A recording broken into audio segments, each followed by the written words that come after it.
नरेंद्र शर्मा या पंडित नरेंद्र शर्मा पूछे जाने वाले कवियों में हैं। ठीक।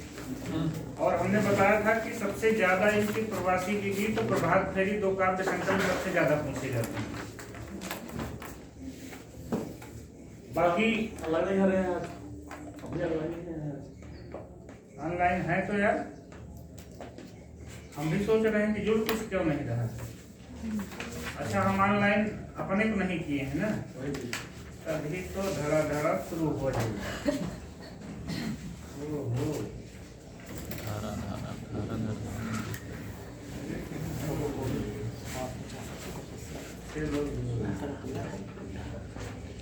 अच्छा, उसमें क्या किए कि हम उसको कर दिए, हम खुद उसको ज्वाइन नहीं किए, इसलिए नहीं किए। हाँ, तो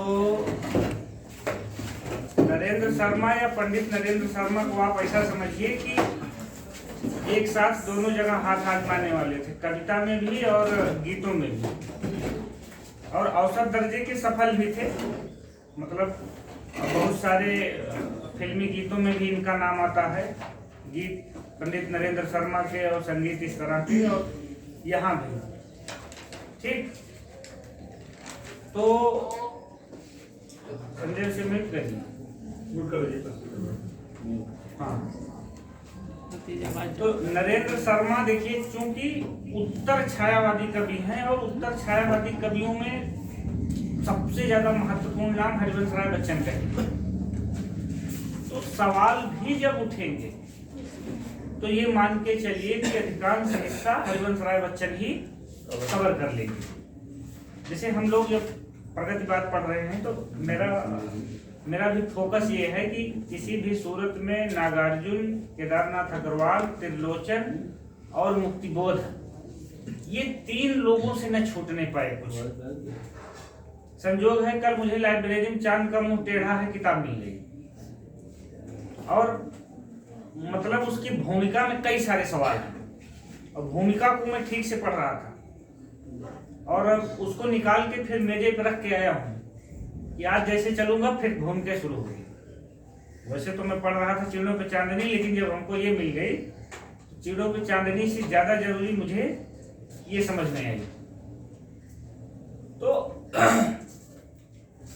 वही चीज होती, हर काल के कुछ कवि एकदम फिक्स हैं कि जब रीतिकाल उठाओगे तो मुश्किल से उंगलियों पे गिने चुने लोग हैं जहां से परमानेंट सवाल, हमेशा सवाल, वो चाहे केशव हो, देव हो, मतिराम, भूषण, बिहारी, घनानंद, मतलब जो मेन आधार पिलर हैं।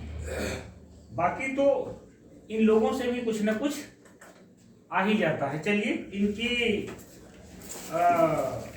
दो पॉइंट हैं और 4 पंक्तियां हैं पंडित नरेंद्र शर्मा के।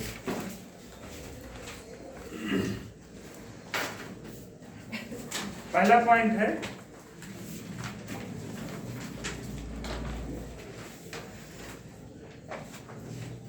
नरेंद्र शर्मा ने स्वयं को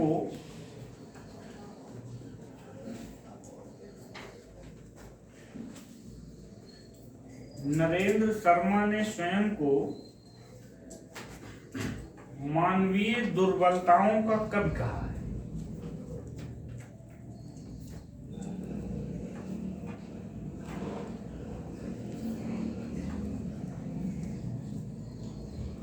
नरेंद्र शर्मा ने स्वयं को मानवीय दुर्बलताओं का कवि कहा है, पहला point. Second point, Sharma ji ने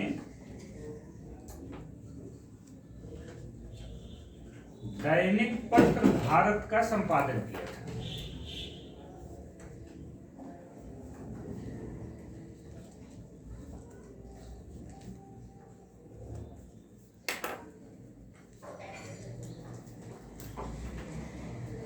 चलिए, पंक्तियों में इनका जो सबसे प्रसिद्ध गीत है, जो सबसे प्रसिद्ध गीत मिलता है भारत, तो वो सबसे पहले लिखते हैं। वो गीत है, आज के बिछड़े न जाने कब मिलेंगे। आज के बिछड़े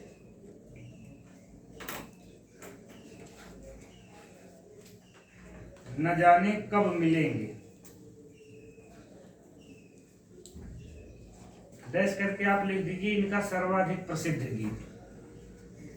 वैसे हम आखिरी में आपको 6-7 लोगों के प्रसिद्ध गीत लिखवाएंगे, तो उसमें केदारनाथ सिंह का है और केदारनाथ अग्रवाल का है, ठाकुर प्रसाद सिंह का है, धर्मवीर भारती का है, अगर गुजरे राह से कुबेला। तो ये 6-7 गीत हैं जो अपने आप में बहुत लोकप्रिय हुए हैं, मतलब वो कविताएं हैं बहुत लोकप्रिय, बसंती हवा इनकी है, उसी में ये भी है। अगली पंक्तियां लिखिए। आह अंतिम रात वह,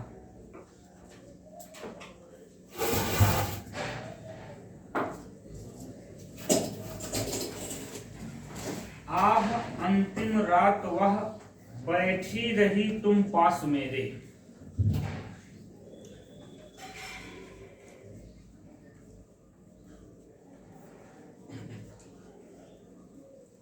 आह अंतिम रात वह,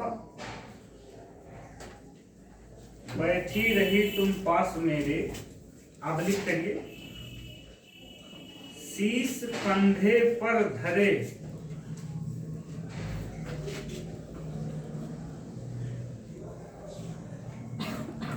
शीश कंधे पर धरे, घन कुंतलों में गात घेरे। कुंतल का मतलब बाल होता है। शीश कंधे पर धरे, घन कुंतलों में गात घेरे। और गात गात का मतलब शरीर होता है। इसी की आखिरी पंक्ति है, क्षीण स्वर में कहा था। इसी में आगे लिखना है, क्षीण स्वर में कहा था, कामा लगाइए, अब कब मिलोगे।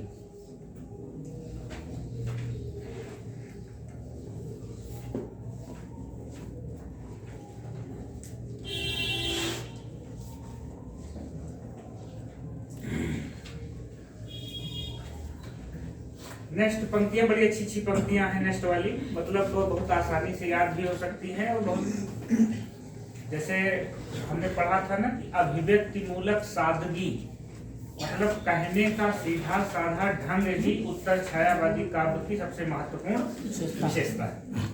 देखिए इनकी कविता में भी वो निकल के आ रही है। लिखिए आगे। फिर रात और दिन आते,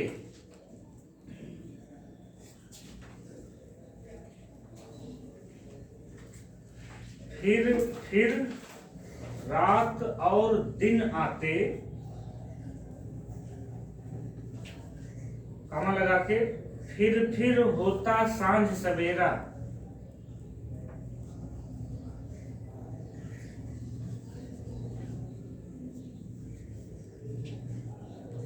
मैंने भी चाहा फिर आए,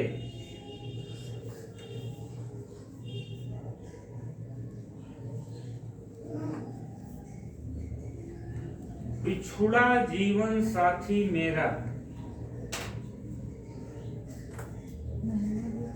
मैंने भी चाहा फिर आए, बिछुड़ा जीवन साथी मेरा। पूरी लाइन हो गई। फिर रात और दिन आते, फिर होता सांझ सवेरा। मैंने भी चाहा फिर आए, बिछुड़ा जीवन साथी मेरा। आखिरी पंक्तियां, फिर अभिव्यक्ति मूलक सादगी देखिए। कच्चे धागे सा सुख सपना, इसी में अलग से है। बस केवल बात इतनी है कि अभिव्यक्ति मूलक सादगी देखिए कि अपनी बात कितने साधे, मतलब सीधे साधे शब्दों में कह रहे हैं। यही बात छायावादी होते तो लंबे लंबे प्रतीकों मानों में लपेट के ऐसे कहते, या आधा कहते आधे इशारा कर देते। आधा समझ लो। देखिए, कच्चे धागे सा सुख सपना, टूट गया सो टूट गया।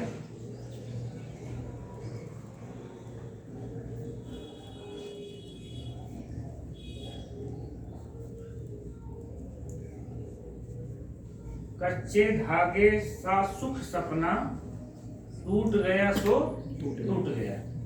अब ये पंक्तियां आ जाए तो या तो आप हरिवंश राय बच्चन मार सकते हैं, या हो सकता है महादेवी वर्मा को भी मार दें, ऑप्शन में रखी है। ठीक, क्या हुआ? नहीं, दोनों लोग नहीं, एक ही लोगों की, दो लोगों कैसे पूछते? आगे लिखिए रामेश्वर शुक्लांचल।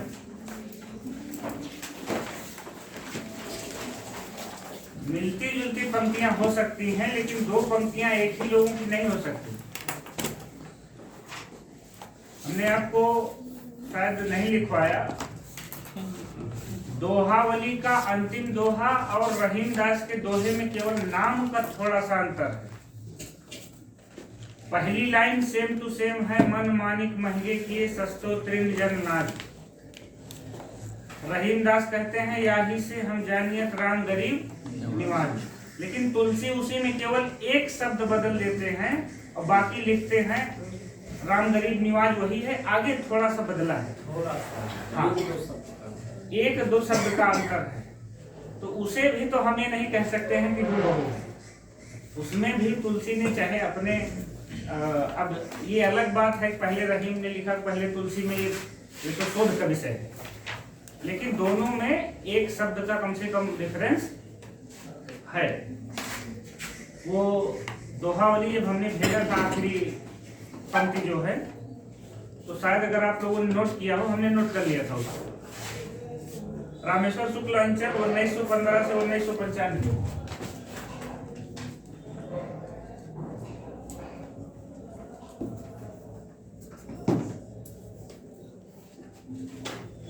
किशनपुर फतेहपुर,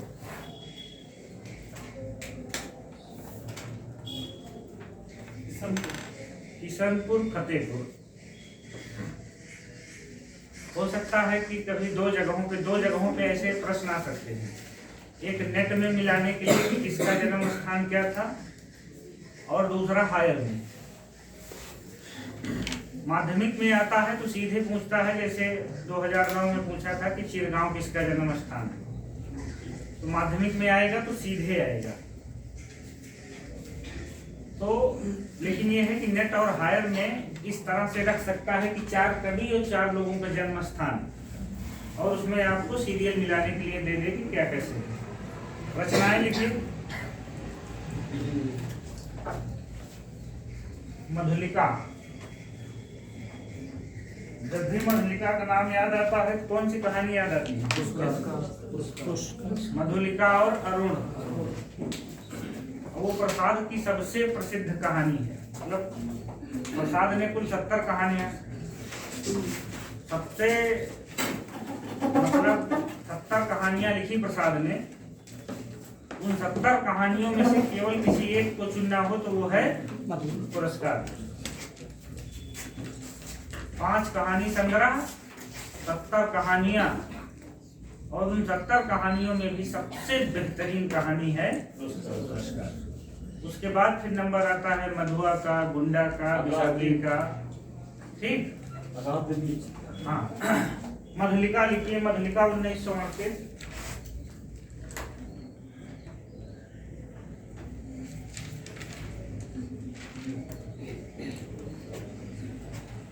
अपराजिता 1939।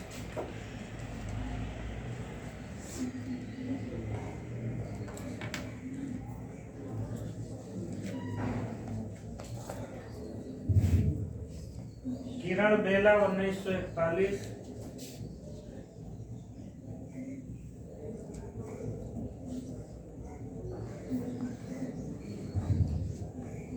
करील 1942।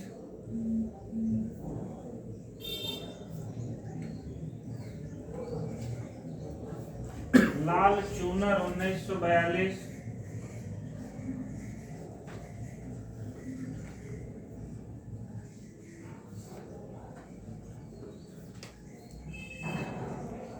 वर्षांत के बादल।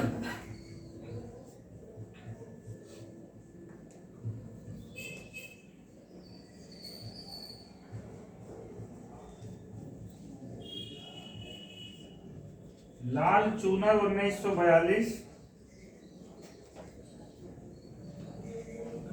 वर्षांत के बादल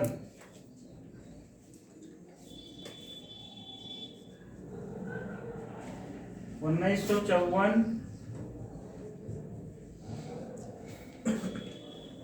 विराम चिन्ह 1954,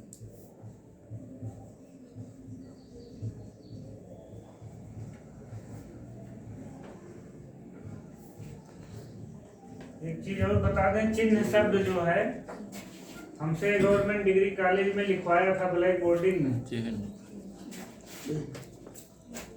गवर्नमेंट डिग्री कॉलेज में हमसे ब्लैक बोर्डिंग करवाया था, तो करवाया था कहना उचित नहीं था, करवाए थे। तो दुर्गा चरण मिश्र जी के बोर्ड में था, तो ब्लैक बोर्डिंग में कहा कि हमसे ज्योत्सना, चिन्ह, उज्ज्वल 3-4 शब्द लिखवाए थे। तो जब भी ये चिन्ह कहीं मिलता है तो उस इंटरव्यू की याद जरूर आ जाती है। त्याग पथी,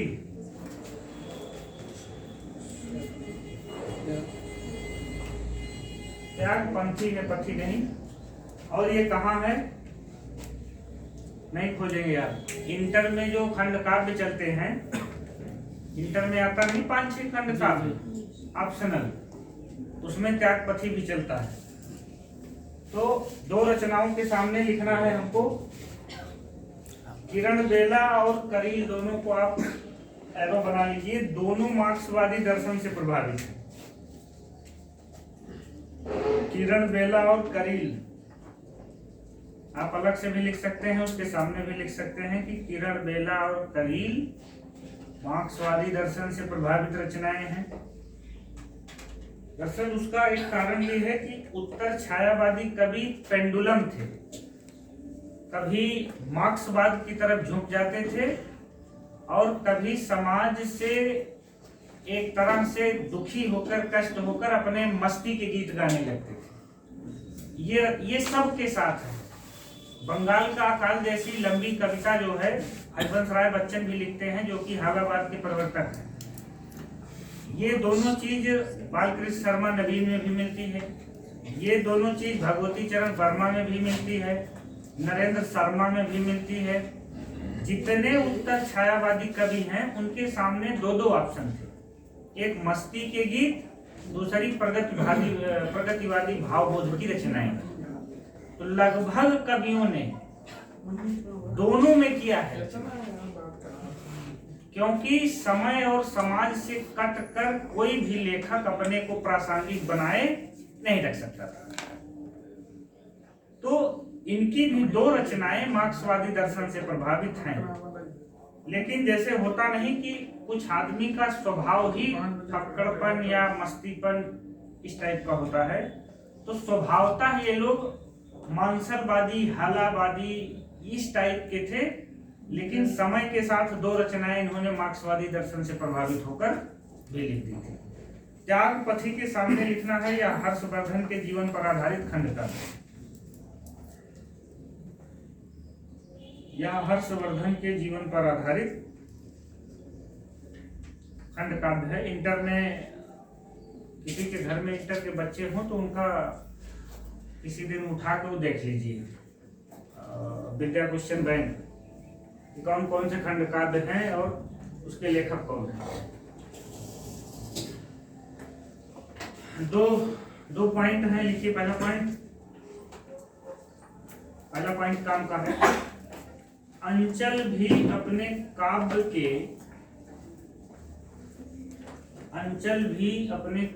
के परवर्ती समय में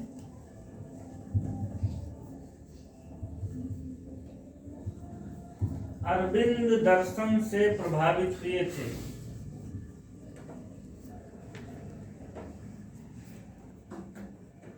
अंचल भी अपने काव्य के परवर्ती समय में अरविंद दर्शन से प्रभावित हुए थे। अभी तक हम लोग केवल सुमित्रानंदन पंत को ही जानते थे, ठीक। अगला, अंचल मांसलवाद के बाद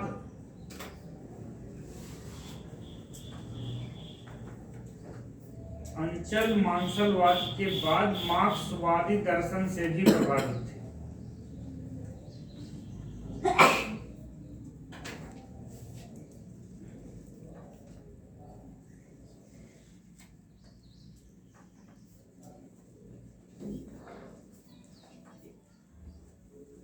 एक पंक्ति इनकी केवल महत्वपूर्ण हमने नोट की है, एक पंक्ति केवल लिख लीजिए। और वो भी जैसे उनका आज के बिछड़े न जाने कब मिलेंगे प्रसिद्ध गीत था, वैसे इनका भी एक प्रसिद्ध गीत है, मेरा वश चलता तो मैं,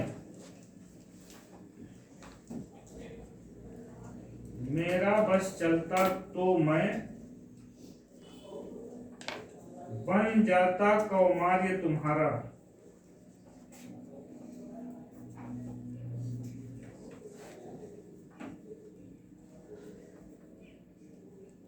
मेरा बस चलता तो मैं बन जाता कौमार्य तुम्हारा। ये ध्यान रखिए कि सेम यही पंक्ति एनसीईआरटी में श्रृंगार रस के उदाहरण के लिए आई है। तो चूंकि एनसीईआरटी में रखी गई है, इसलिए थोड़ा विशेष सावधानी से इसको ध्यान देना है। कौमार्य मीन्स कुमारापन। अगला एक पॉइंट, अच्छा एक लाइन और हमने लिखी है, नहीं नेक्स्ट पंक्ति इन्हीं की है, नेक्स्ट पंक्ति है, एक पल के ही दरस में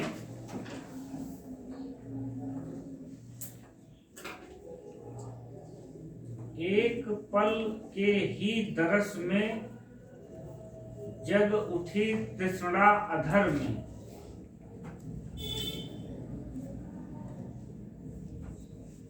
एक पल के ही दरस में, दर्शन में, देखने में जग उठी तृष्णा अधर में। दूसरी लाइन, जल रहा परितप्त, जल रहा परितप्त अंगों में पिपासा कुल पुजारी। जल रहा परितप्त अंगों में पिपासा कुल पुजारी। आगे भी कहते हैं, आह उत्तप्त है धमनिया कहाँ हो नारी। तो कल एक चीज ये था कि उसको पढ़ने के बाद चांद का मुंह टेढ़ा है भूमिका को, वास्तव में एक नया सवाल मुझे भी मिला जो आज तक मैं नहीं जानता था। मैं इतना तो पढ़ा था कि तार सप्तक की परिकल्पना नेमीचंद जैन और प्रभाकर माचवे की, लेकिन तार सप्तक को तार सप्तक नाम किसने दिया था ये मुझे नहीं मालूम। ये उस भूमिका में मिला कि ये नाम प्रभाकर माचवे का सुझाया हुआ कि उसका नाम तार सप्तक दिया जाए। पूरी योजना इन दोनों लोगों की, पूरी योजना, केवल संपादन करने का दायित्व ये लोग अपने ऊपर न लेकर अज्ञे को सौंप दिए थे, और रामविलास शर्मा और नेमीचंद जैन को शामिल कराने का श्रेय उनका है। तो निकाल लीजिएगा डिब्बा, यही चीज होती है कि यही चीज होती है कि कई बार, जैसे उस दिन हम लोग भारत भारती पढ़ रहे थे तो आज तक मालूम ही नहीं था कि वो राजा रामपाल सिंह के अनुरोध पे लिखी गई थी। दुर्भाग्य है कि इतना सब कुछ होने के बाद लोग मूल चीजें नहीं पढ़ना चाहते। मूल चीजें पढ़ें। तो जैसे मुझे वो हाथ में मुझे मतलब दिख गया चांद का मुंह टेढ़ा है, तो कोई किताब मिले तो सबसे पहले उसकी भूमिका ही पढ़नी चाहिए। वो भी अपने आप में एक सवाल है कि उसकी भूमिका शमशेर बहादुर सिंह ने लिखी। ये अपने आप में एक सवाल है, चांद का मुंह टेढ़ा है की भूमिका शमशेर बहादुर सिंह ने काफी लंबी लिखी है। हम उस समय वहां लिखवाएंगे बहुत ढेर सारे सवाल जो हमारे पास है वो आपके पास है, इतना समझिए। वो अपने अकेले के लिए कुछ नहीं कर रहे हैं। आगे लिखिए भगवती चरण वर्मा।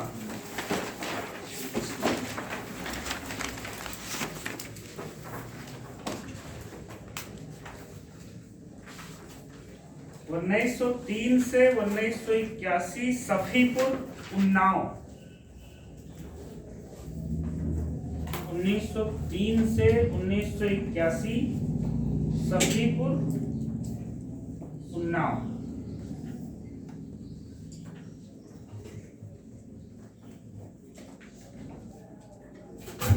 इनके 5 काव्य संग्रह हैं और इनके साथ भी वही समस्या है जो हम आप बता रहे हैं कि आधे मस्ती गाली और आधे प्रगतिवादी मार्क्सवादी। और इनकी भैंसा गाली जो सबसे प्रसिद्ध कविता मार्क्सवादी कविताओं में वो काफी ऊपर आती है। जैसे मार्क्सवादी कविताओं को आरंभिक दौर में देखा जाए तो वह तोड़ती पत्थर सबसे ऊपर आती है, उसके बाद ही चली आती है भैंसा गाली। चरमर चू चरर मरर जा रही चली भैंसा गाली। तो रचनाएं लिखते हैं।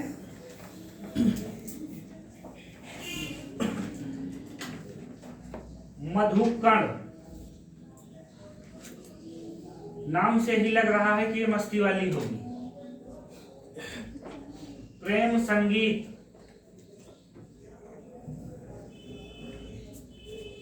मधुकण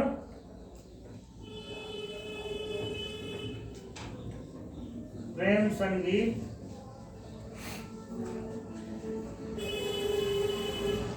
अगली है मानव।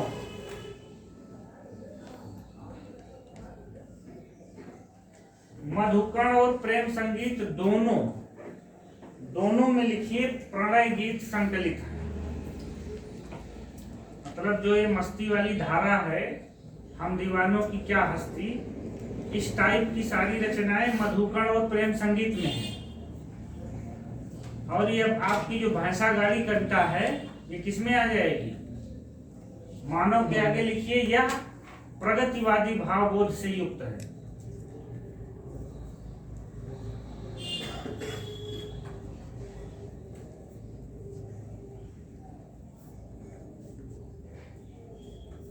दो रचनाएं और है। एक दिन,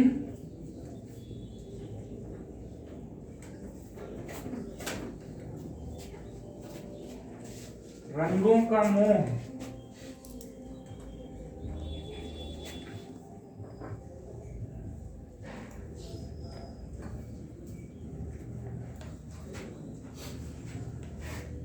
पांच रचनाएं हो गई। मधुकण, प्रेम संगीत, प्रणय गीत से युक्त है, मानव प्रगतिवादी है, एक दिन और रंगों का मोह और है। रंगों का मोह के आगे लिख लीजिए रंगों की बोली माखनलाल चतुर्वेदी की है। मिलती जुलती रचना है तो इसे हम आमने सामने रख लेंगे।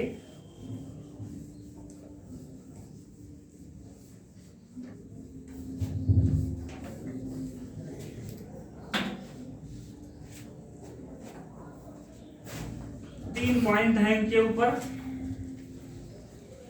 वैसे जान ही रहे हैं कि वर्मा जी मुख्यतः उपन्यासकार हैं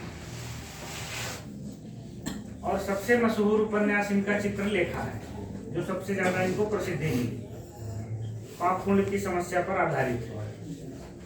ठीक, लेकिन वो उपन्यास के संदर्भ में हम लोग चर्चा करेंगे कि किस कृत पर आधारित है, क्या समस्या है, कौन उसके पात्र हैं, क्या घटनाएं हैं। यहाँ केवल हम उनको एक उत्तर छायावादी कवि के रूप में लेते हैं। पहला पॉइंट लिखिए, डॉक्टर राम स्वरूप चतुर्वेदी ने, चतुर्वेदी के कर दीजिए, डॉक्टर राम स्वरूप चतुर्वेदी के अनुसार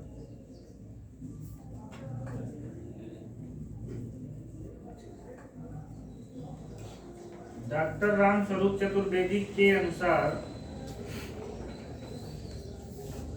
उत्तर छायावादी कविताओं का रूप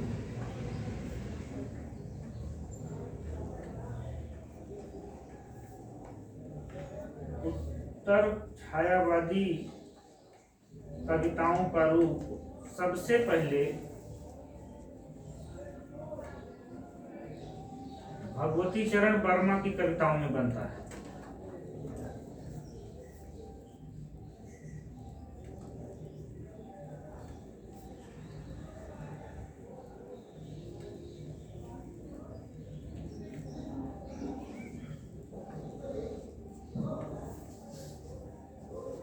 अगला, वर्मा जी विचार नामक पत्र का संपादन करते थे।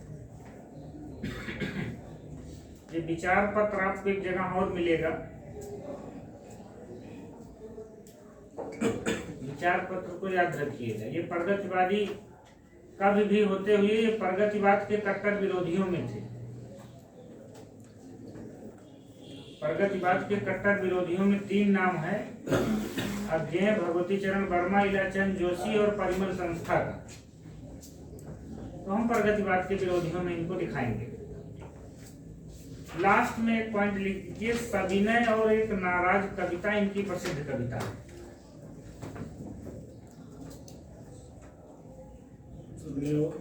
सविनय और एक नाराज कविता।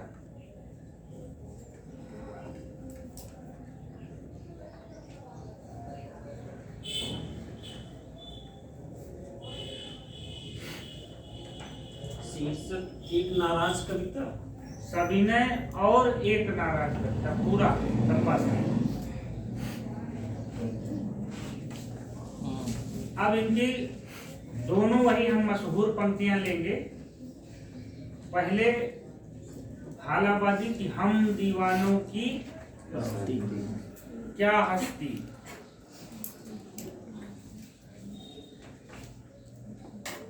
सर भैंसा गाड़ी किसमें है? आगे चलिए, इसमें नहीं है। धैर्य रखिए, धैर्य रखिए। हम भी रामानंद जब लिखने बैठते हैं ना, तो आप भले न सोचिए, हम ये जरूर सोचते हैं कि कौन क्या पूछ सकता है हमसे। ये हम एक बार पहले में सोच लेते हैं और तब खोज के तब लेके बैठते हैं। हम अपने मन से सवाल करते हैं कि परीक्षक इसको ऐसा पूछे तो कैसे बना सकता है, इसको ऐसा बनाए तो कैसे बना सकता है। तो आपके लिए भी वो हम सोच के बैठते हैं कि आप पूछोगे तो क्या पूछोगे। पहली लाइन लिख लीजिए, हम दीवानों की क्या हस्ती, कामा लगाइए, हैं आज यहाँ कल वहां चले।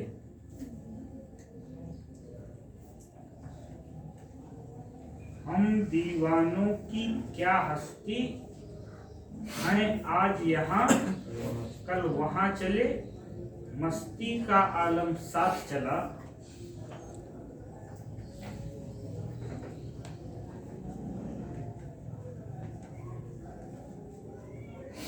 हम धूल उड़ाते जहां चले।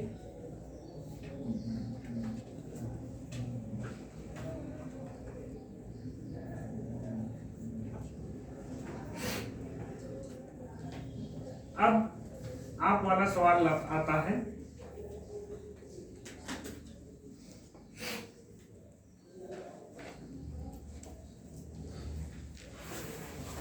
आवाज नहीं आती। अगली पंक्तियां लिखिए, चरमर। कई जगह ये चरर मरर करके लिखी है, लेकिन मैंने शिव कुमार शर्मा से लिखा। कई किताबों में देखा तो एक ही कविताएं कई बार अलग अलग रूपों में मिलती है। हमने जो शिव कुमार शर्मा से लिखा है मैं वही लिखवा रहा हूँ, क्योंकि हो सकता है आपको बच्चन सिंह में और में कुछ और मिल जाए, चरर मरर मिल जाए। तो इसमें जो है चरमर, चरमर 2 बार करना है। चरमर, चरमर चूं, चरर, जा रही चली भैंसा गाड़ी।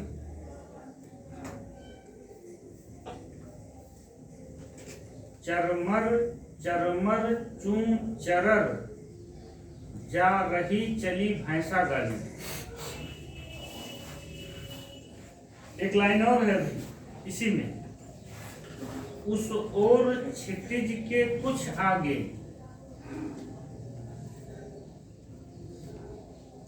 अच्छा, बच्चन सिंह से लिखा है, शिव कुमार शर्मा भी है, दोनों लिखा है। उस ओर क्षितिज के कुछ आगे, कुछ 5 कोस की दूरी पर।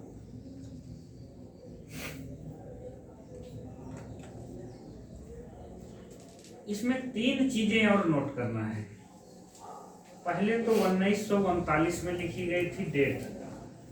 दूसरा, यह मानव से है और तीसरा, यह प्रसिद्ध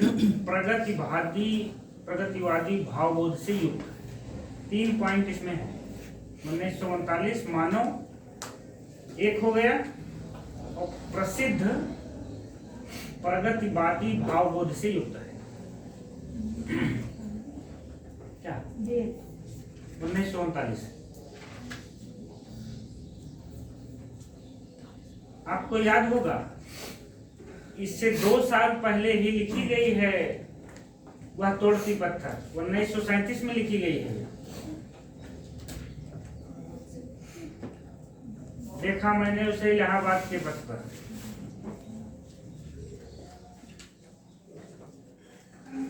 तो वो समय ही ऐसा था।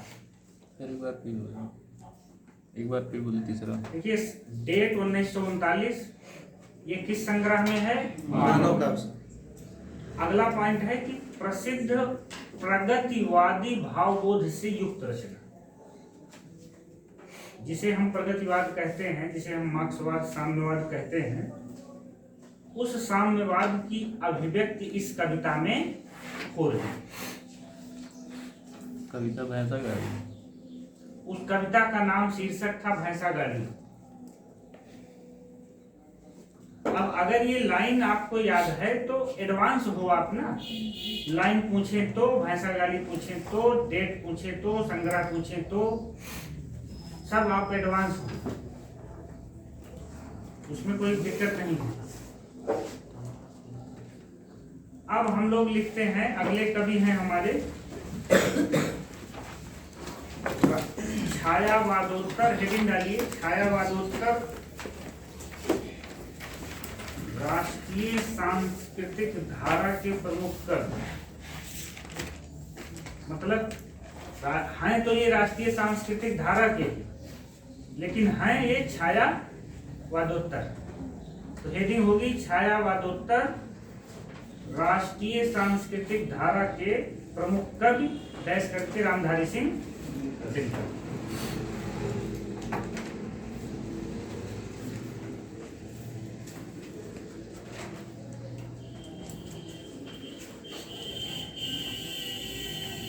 कुल मिला के उनकी 27 रचनाएं नोट की हैं, 7 कविताएं, 3 पुरस्कार। यही सर हम सोच रहे थे कि राष्ट्रीय सांस्कृतिक का धारा खत्म हो गया और दिनकर छायावादोत्तर नहीं, हम यही कह रहे। हाँ, तो हम वही सोच रहे थे कि दिनकर जी आए नहीं और खत्म हो गए। इतना आसानी से हमसे भी नहीं बच के जाएंगे, ये भी सवाल है। मतलब छोटे मोटे कभी छूट जाएं तो बात संभव है। अब दिनकर या इस तरह के कोई महत्वपूर्ण कवि छूट जाएं, ये संभव नहीं। ठीक, लिखिए रामधारी सिंह दिनकर 1908 से 1974, सिमरिया ग्राम, जिला मुंगेर, बिहार।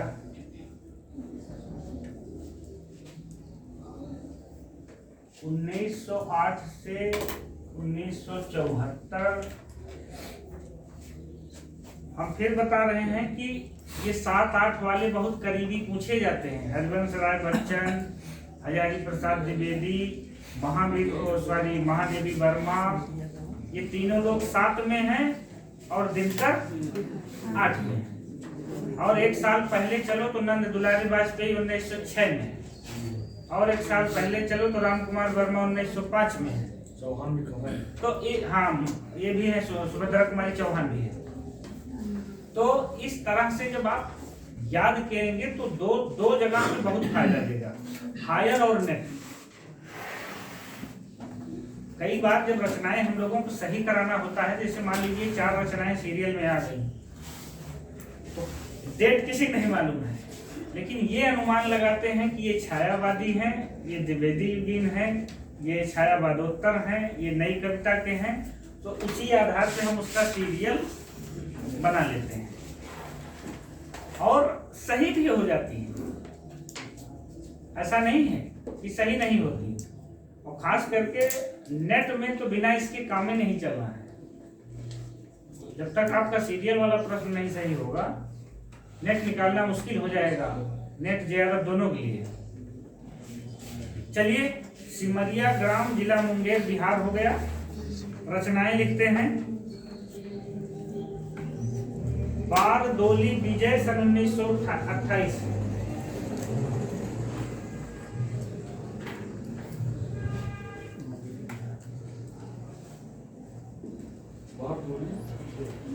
बारदोली विजय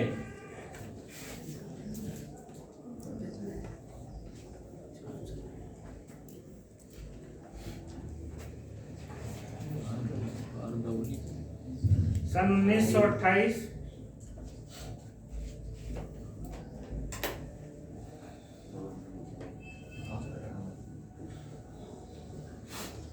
प्रणभंग 1929।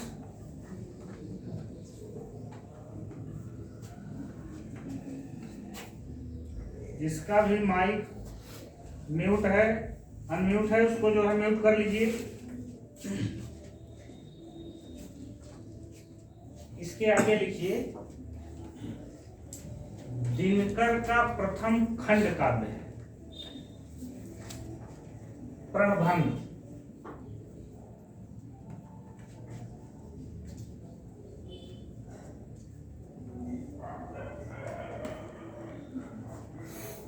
आगे ब्रैकेट में लिखिए रंग में भंग, या प्रणभंग रंग में भंग, मैथिली शरण गुप्त की हो जाएगी। दोनों एक साथ तुलना करिए।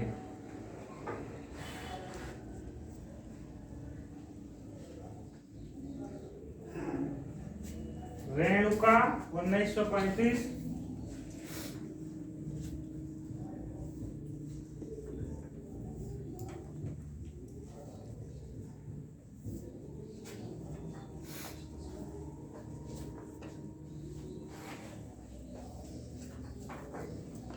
उसके आगे लिखिए जवानी का उद्घोष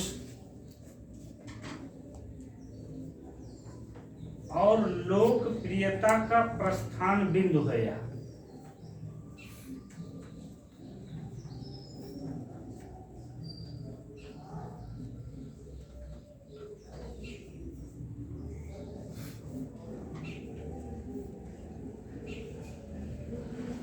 लोकप्रियता का प्रस्थान बिंदु।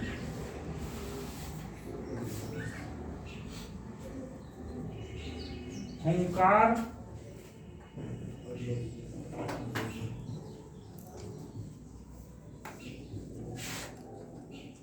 1939।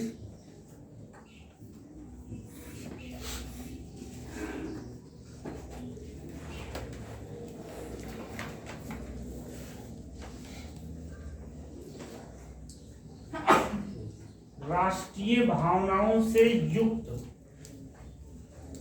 रचना है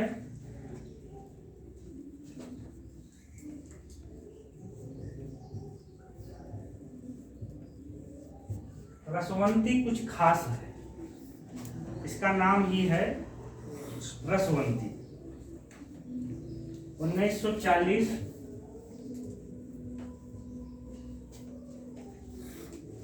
सही किया आलोक ने। अगर इस तरह किसी को हो तो उसको स्पेशली कहिए कि अपना माइक म्यूट कर लिया करें। रसवंती के आगे हमको लिखना है, देखिए वैसे तो दिनकर आप जानते हैं अधैर्य के कवि हैं, जोश, ओज, हाहाकार, ललकार के कवि हैं, लेकिन उस कवि के अंदर भी कुछ श्रृंगारिक और कोमल चीज छुपी हुई थी। ठीक, वो कोमल चीज थी रसवंती। रसवंती के आगे लिखो, उन्होंने रसवंती के बारे में क्या लिखा है। आगे लिखा, सुयस तो मुझे हुंकार से मिला।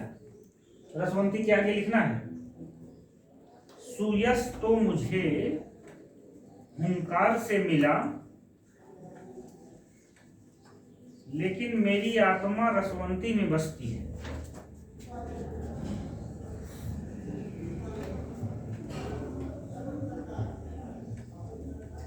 तो एक तरह से रसवंती इनकी श्रृंगारिक रचना है, ये समझ लो। अगली रचना है द्वंद्व गीत 1940।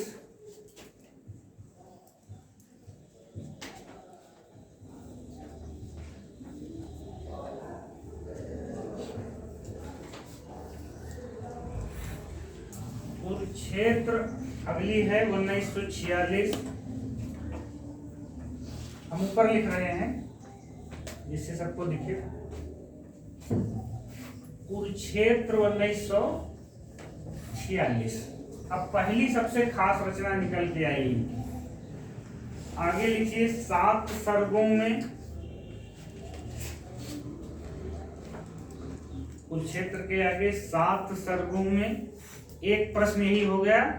कुरुक्षेत्र, ये पहला प्रश्न यह हुआ कि 46 डेट की, पहला प्रश्न। दूसरा 7 सर्ग। तीसरा प्रश्न लिखिए 7 सर्गों में यह भीष्म और युधिष्ठिर के संवाद के रूप में, यही सवाल आता है कि किसमें भीष्म और युधिष्ठिर का संवाद है। भीष्म और युधिष्ठिर के संवाद के रूप में रचित खंड काव्य है। अब एक सवाल ये अलग निकल के आया, यह क्या है? खंड काव्य। कितने सर्ग हैं? 7 सर्ग। अभी कुरुक्षेत्र को आधुनिक गीता कहा जाता है। कुरुक्षेत्र में और क्या क्या है ये सब हम विस्तार से नीचे लिखेंगे अन्य तत्वों में। अभी केवल यहाँ इतना है। अगला लिखिए सामधेनी 1945।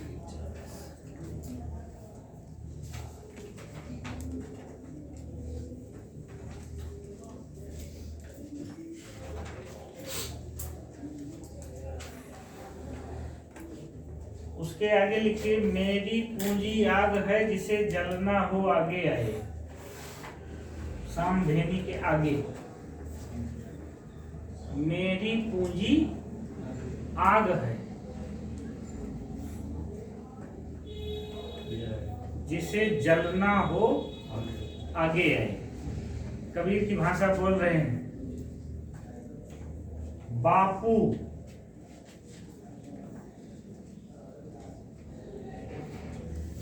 1947। ध्यान रखिए कि बापू नाम से सियाराम शरण गुप्त ने भी लिखा है, बापू नाम से इन्होंने भी लिखा है। नहीं, वो तो बापू की झांकियां वो दूसरी विधा है, लेकिन यहाँ क्या है? आप विधा सेम है, लेकिन इसके आगे क्या लिखना है? इन्होंने बापू को क्या दिखाया है? आगे लिखिए गांधी जी को रामकृष्ण के समान महामानव वर्णित किया गया है।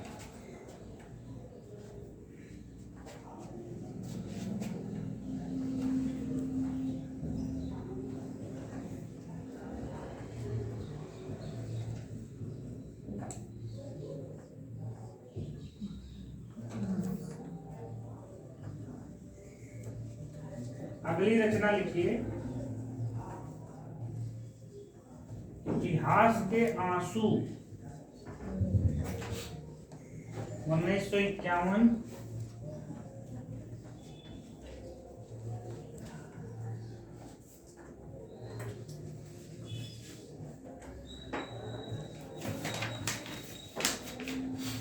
अगली रचना लिखिए धूप और धुआं 1951। रश्मिरथी 1952।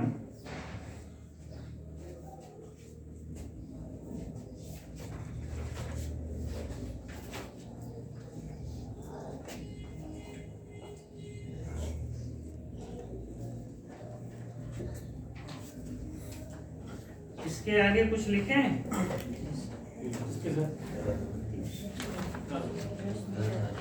इसके आगे इतना तो हम भी जानते थे। आप देखिए यही अंतर और आप में हमारे में है। जब मैं लिख रहा था तो बहुत पहले से मैं जान रहा हूँ कर्ण के जीवन पर आधारित है, लेकिन मुझे लगा कि कोई पूछ ले कितना सर्ग है, तो बाद में हमें नहीं मालूम था। हमने आधा घंटा नेट पे सर्च किया। एक जगह हालांकि लिखा था, व्याख्याकार ब्रजेश के अनुसार हमने लिखा है इसमें, लेकिन वो मुझे याद नहीं था कि हमने इसे लिखा है। बाद में उसे आधा घंटा खोज के तब हमने लिखा।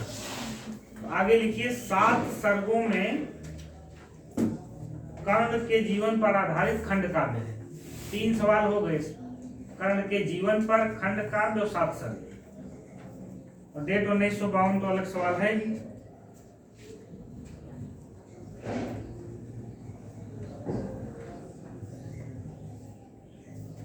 दिल्ली 1954,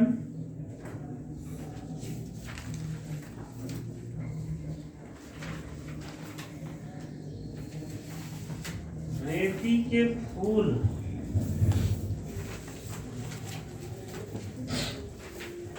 1954,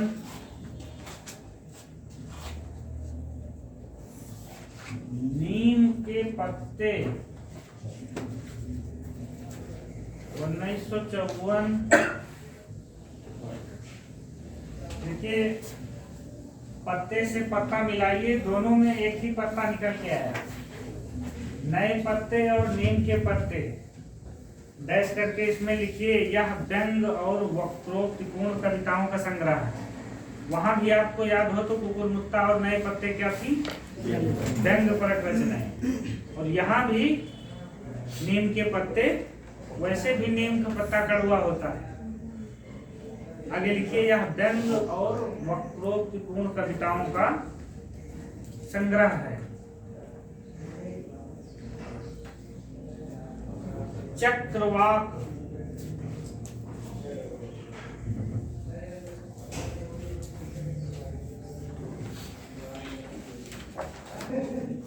चक्रवाक 1956,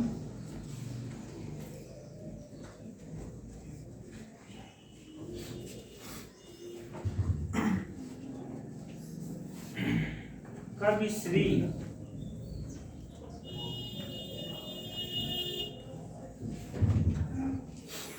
1956,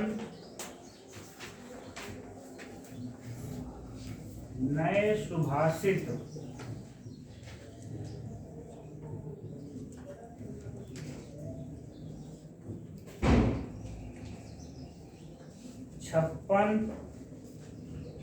1956, सीपी और शंख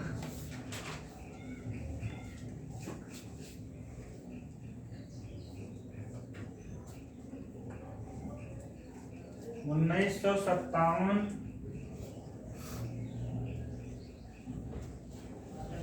अब आई इनकी सबसे खास रचना उर्वशी 1961।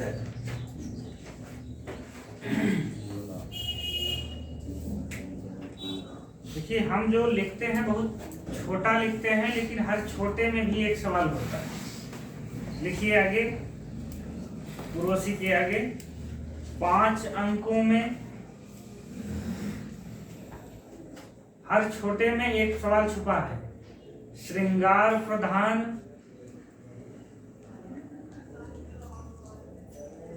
गीत नाट्य है।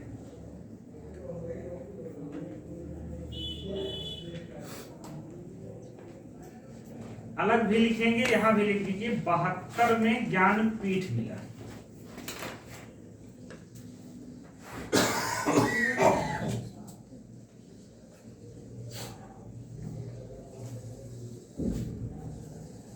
अभी उर्वशी की पोस्टमार्टम रिपोर्ट हम लोग बाद में निकालेंगे कि कितनी स्त्रियां थी, कौन नायक था, कौन नायिका थी, ठीक, क्या क्या क्या था वो सब। लेकिन यहाँ जो छोटा छोटा पॉइंट है वो अपने आप में एक सवाल है। उर्वशी, उसकी डेट, उसके अंक, उसका श्रृंगार प्रधान, ठीक, हाँ 5 अंक, सब सवाल है। अगली लिखिए परशुराम की प्रतीक्षा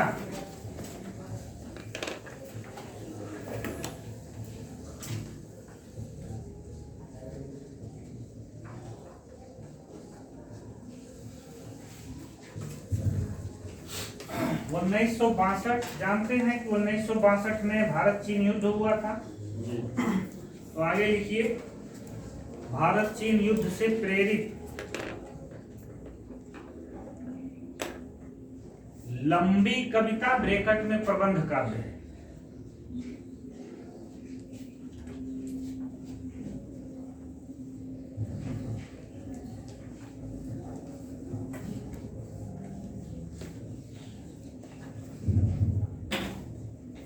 अगली रचना है कोयल और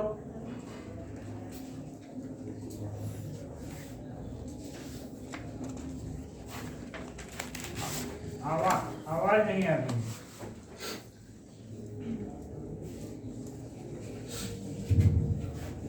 वो परशुराम की प्रतीक्षा सन 1962 यह भारत चीन युद्ध से प्रेरित लंबी कविता है। क्योंकि ऐतिहासिक तथ्य है कि भारत चीन युद्ध 1962 में हुआ था, तो उस समय आप नाटक भी देखेंगे तो एक और द्रोणाचार्य और शंकर शेष के कुछ नाटक हैं जो भारत चीन युद्ध से प्रेरित हैं। तो स्वाभाविक सी बात है कि देश में जो चल रहा है उससे तो प्रभावित रचनाएं लिखी ही जाएंगी, उसमें कहीं दो राय नहीं है। बहुत सारे कवि हैं मोदी का गुणगान कर रहे हैं, उसी पे कुछ पीछे संपत सरल जैसे लोग या बहुत सारे लोग हैं जो मतलब व्यंग लिखते हैं। तो ये समय और समाज को प्रासंगिक बनाए रखने के मतलब वही है, आप अपने ऊपर ले लीजिए, हमारे ऊपर ले लीजिए कि हायर का सिलेबस बदलाव, हम लोगों को सिलेबस ना पता हो तो ना तो हम विद्यार्थी कहलाने योग्य हैं और ना हम शिक्षक कहलाने योग्य हैं, दोनों बात। तो अपने को प्रासंगिक हम तभी बना सकते हैं जब हम समसामयिक घटनाओं से अपने को जोड़े रहे। ठीक, आगे लिखिए। कोयल और कवित्व 1964।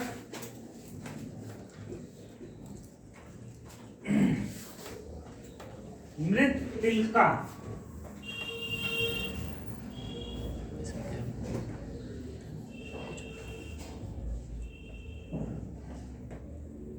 1964।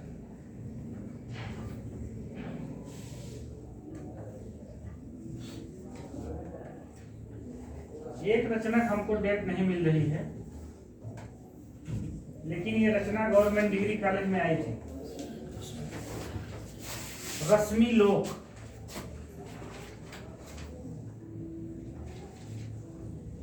इनकी आखिरी रचना जो है वो है हारे को हरिनाम। सर क्वेश्चन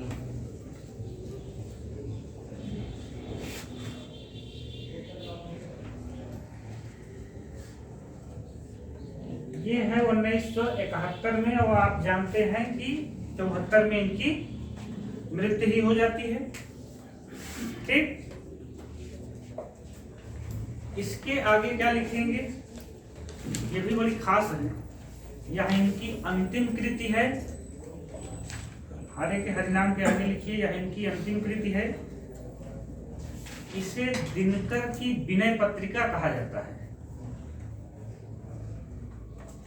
3 लोगों की विनय पत्रिका मिल गई है अभी तक हमको। अमोला को अष्टभुजा शुक्ल ने त्रिलोचन की विनय पत्रिका कहा है, और दिनकर की विनय पत्रिका हारे को हरिनाम हो गई, और जो विनय पत्रिका है वो गोस्वामी तुलसीदास की होगी। तो त्रिलोचन में हम दिखाएंगे। लेकिन ये 3 सवाल बड़े खास निकल के आए। ये नहीं मिला, लेकिन दिनकर की विनय पत्रिका कही जाती है ये रचना। अब आप लिखिए अनुदित काव्य। अनुदित काव्य में केवल एक है, बहुत घबराने की जरूरत नहीं है। आत्मा की आंखें। सर अमोला क्या हुआ? अमोला से क्या सवाल है? तो सर त्रिलोचन अमोला को बिना पत्ता किसने कहा है? अष्टभुजा शुक्ल ने। आप है रखिए, एक साथ लेंगे। अच्छा एक साथ करना है। वहां अष्टभुजा शुक्ल ने अमोला को त्रिलोचन की विनय पत्रिका कहा है। जब हम त्रिलोचन को लिखवा देंगे तब इकट्ठा करिएगा। ठीक, अभी तो इस नोट्स को देखिए, इसका लाभ आप तभी उठा पाएंगे जब 3 बार 4 बार 5 बार इसे दोहराएंगे।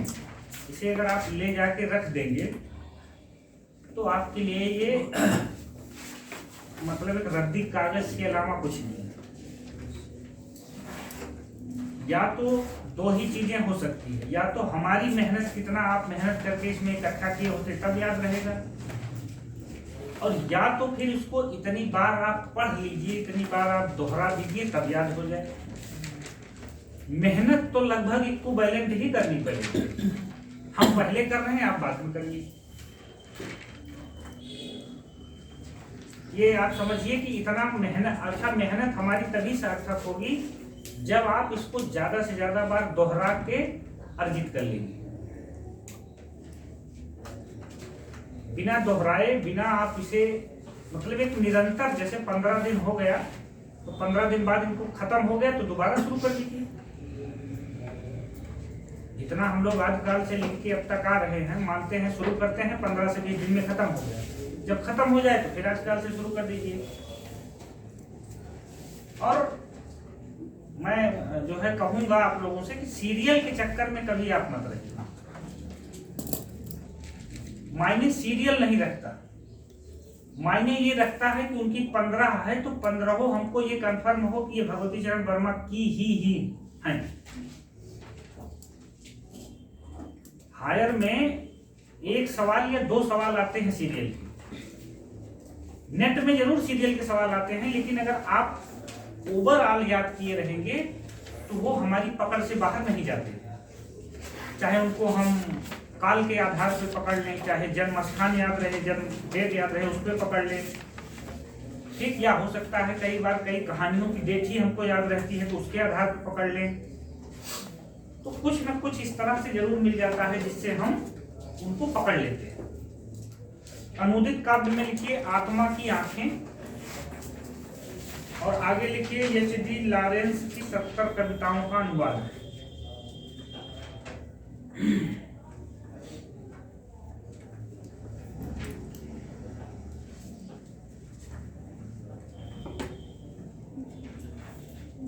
एच.डी. लॉरेंस की 70 कविताओं का अनुवाद है। ये रचना इसलिए भी महत्वपूर्ण है कि इसका प्रभाव उर्वशी पर है, तो अभी उर्वशी के संबंध में हम इसको लिखेंगे। वैसे भी मैंने उर्वशी से जितने जुड़े मैटर हैं सबको इकट्ठा लिखा है, तो आप वहां पहुंचेंगे। अब हेडिंग हम लोग डालते हैं प्रसिद्ध कविताएं, क्योंकि दिनकर की कई कविताएं बहुत प्रसिद्ध हुई हैं।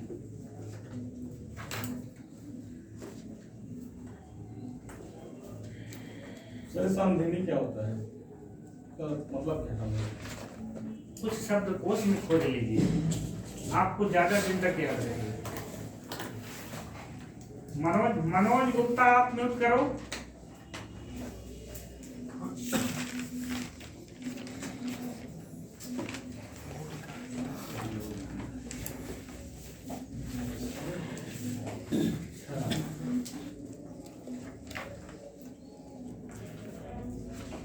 आत्मा की आंखें एच.डी. लॉरेंस की 70 कविताओं का अनुवाद है। अब अगली हेडिंग हम लोगों की है प्रसिद्ध कविताएं, और उसमें उनकी जो सबसे प्रसिद्ध कविता थी जो कई बार पूछी गई है, उसको हम लोग सबसे पहले लिखते हैं जनतंत्र का जन्म।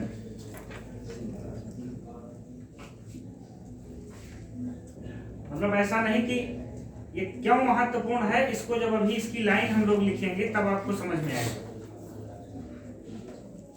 जनतंत्र का जन्म मतलब ये कविता 26 जनवरी, अभी लिखो ना, अभी लिखवाएंगे इसकी लाइन, तो वहां लिखवाएंगे कि ये कविता 26 जनवरी 1950 को लिखी गई, और इसीलिए इसका शीर्षक रखा गया है जनतंत्र का जन्म। अगली कविताएं लिखिए। जन्म, जन्म पैदा होना, बर्थडे। कलम आज उनकी जय बोल, एक अच्छा 7 या 8 में है। कलम आज उनकी जय बोल, समर शेष है। समर का मतलब समझ ही रहे हैं, युद्ध।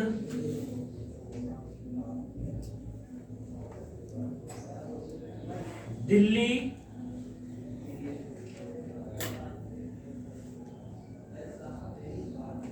हिंदू यादव आप भी अपने को म्यूट कर लो। हाहाकार,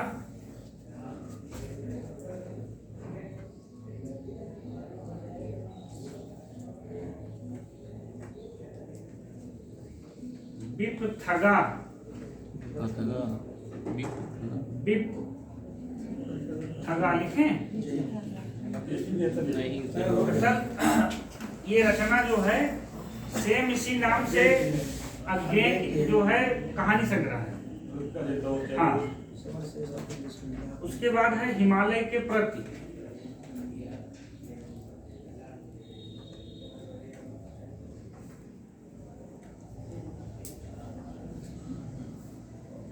पुरस्कार और सम्मान।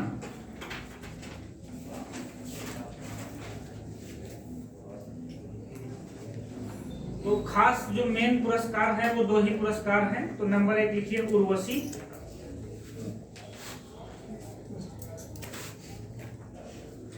उसके आगे लिखिए सन 1972 में भारतीय ज्ञानपीठ पुरस्कार।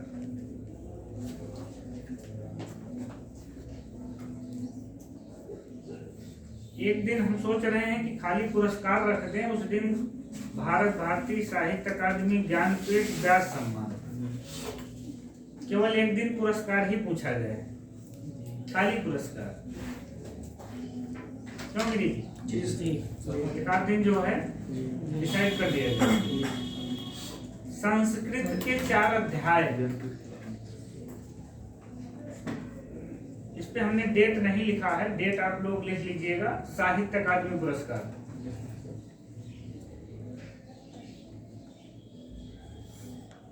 बड़ी मोटी किताब है ये, मैंने लाइब्रेरी में देखा था। रामचंद्र तिवारी है, समझिए। संस्कृत के 4 अध्याय, ये है तो 1959 के आसपास, लेकिन एग्जैक्ट डेट मुझे याद नहीं है। अगला लिखिए भारत भूषण सम्मान 1959 में। अरे पढ़े लिखे लोगों का अनुमान भी अच्छी तरफ ही जा सकता है। जब आप तो मिला है क्या किसी पर मिलता है भारत भूषण, ये बताओ।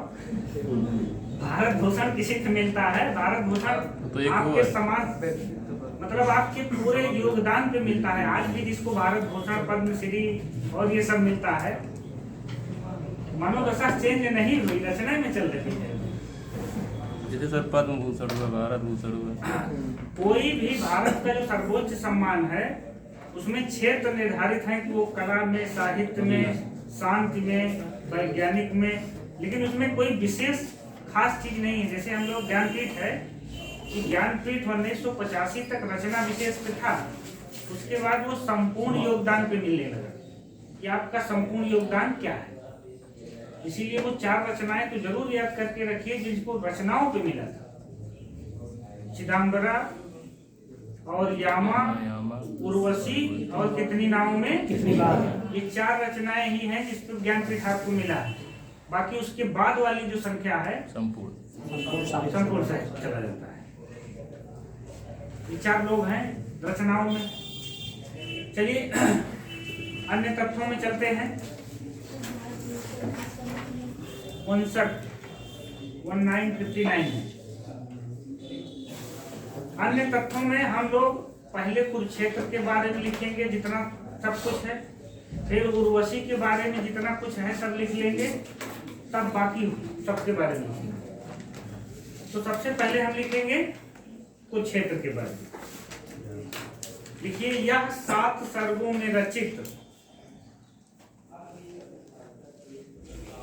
वहां भले लिखे थे लेकिन यहां भी हम लोग लिख रहे हैं कि यह 7 सर्गों में रचित युधिष्ठिर और भीष्म के संवाद के रूप में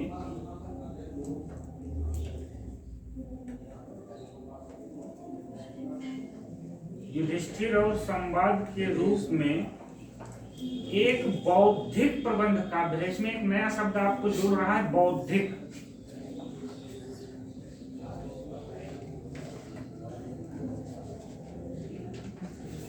छियालीस था ना? हाँ, कभी आपने सोचा कि इसको इन्होंने क्यों लिखा होगा?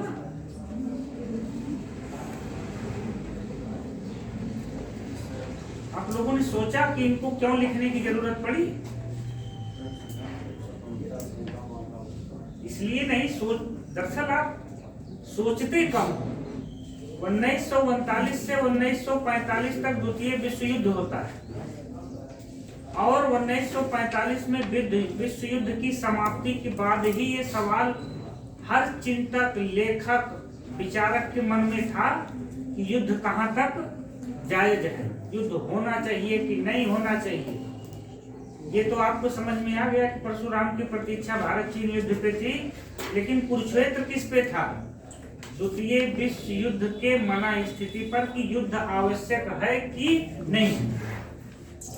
मुझे एग्जैक्ट नहीं मालूम कि इसमें कितने लोग मारे गए होंगे, लेकिन क्या 5-10 लाख लोगों से कम मारे गए होंगे द्वितीय विश्व युद्ध में।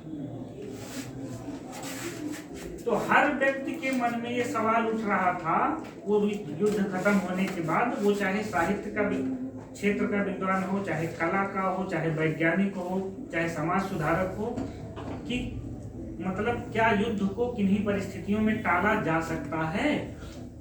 और उसी मनोदशा को इन्होंने, इसीलिए इसे क्या है, ये बौद्धिक प्रबंध काल है। इनको ये कथानक मिल गया महाभारत में, पात्र मिल गए भीष्म और युधिष्ठिर, लेकिन समस्या इनकी क्या थी? विश्व मतलब युद्ध होना चाहिए कि नहीं। ताजा ताजा विश्व युद्ध वही खत्म हुआ था।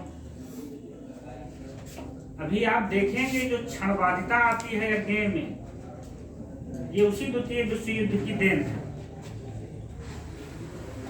वो उसी विश्व युद्ध की देन है कि हम यहाँ बैठे हैं और मुझे नहीं पता है कि यहाँ परमाणु बम गिरेगा, हम मर जाएंगे।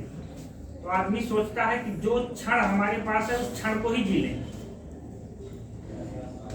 जो एक क्षण हमारे पास जो बीत रहा है, ये क्षणवादिता क्यों आई? क्योंकि उनको ये विश्वास हो गया कि एकदम भरोसा नहीं है कि इस क्षण जिंदा है तो अगले क्षण जिंदा रहेंगे कि नहीं रहेंगे। वैसे भी दुनिया तमाम प्रकार के नए नए हथियारों औजारों की खोज में लगी है, विस्तार में लगी है, खरीदने में लगी है। बस युद्ध छिड़ने की जरूरत है। उसके बाद तो वो तबाही मचेगी कि जो ये 7 अरब और कितने मिलियन आबादी है ना, एक झटके में मतलब ऐसे बम बना देंगे कि ऑक्सीजन ही उस क्षेत्र की खत्म हो जाए। उसके बाद तो लो, हाँ मतलब लो, समाप्त हो गया सारा कार्यक्रम। जो वो लोग व्यक्तिवादी हो गए, जो क्षणवादी हो गए, उसी से अस्तित्ववादी दर्शन आया, उसी दर्शन से प्रभावित हुए प्रयोगवादी। तो आप उसे सोचिए, खाली रटने से काम नहीं चलता। चलिए आगे लिखिए। कुरुक्षेत्र को सर एक बार फिर से बोलिए, ये 7 सर्गों में, यह 7 सर्गों में रचित युधिष्ठिर और भीष्म के संवाद के रूप में एक बौद्धिक प्रबंध काव्य है। यहाँ पे एक खास